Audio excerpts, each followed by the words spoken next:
This is my homework for Raspberry Pi picoW lesson number 70.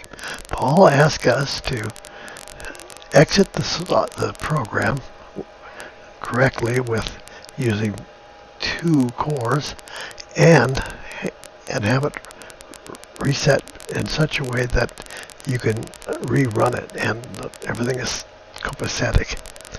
Now if I go up here, I go here, basically it's the same program that Paul did.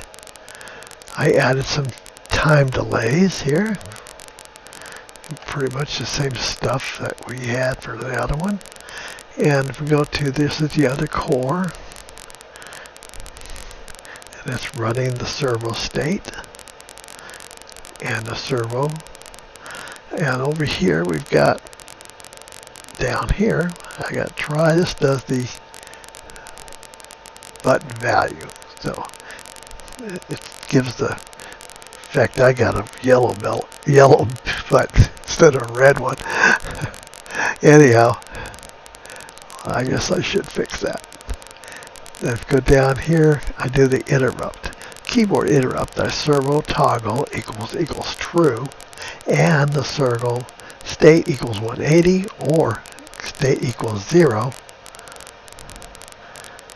If that's true, both those statements are, you get keyboard interrupt. And then it says pulse to the running level. And then I got a time sleep T3, which if you go up here and look, it's T3 is 3 seconds. That's how long it takes for one of my servo to go from one end to the other. So that it's at one end or the other by the time it resets. Okay, and then here, at that point, everything is done. It's reset the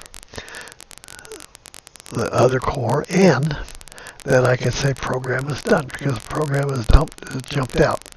Okay, so now let's go up here. We'll try plus run.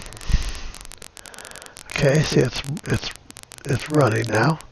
If you take a look at it, if I push the button, watch the servo, it'll go from 0 degrees to 180 degrees. And if I push the button again, it'll go from 180 to 0. And at those 2 points, if I reset it, it'll reset the, if I go Control C, you can see where it goes. Keyboard interrupt, other core is terminated, and program is now done. So in order to do this, I've got to run it again. Now I want to make sure it resets while it's going from 0 to 180. If I push the button and Control C, it gets Control C, and it waits until once the thing is terminated, the program is done. It's just that all I did was add a delay. Now, then if I go to the other direction, I got to stop here now and say run again. And if I press the button and wait till it gets the other way, because I'll make sure it works going the other direction from 180 to 0. And I go Control C, and there it goes. And it terminated the other core and the program jumped out of the program. And that's my homework. Thanks.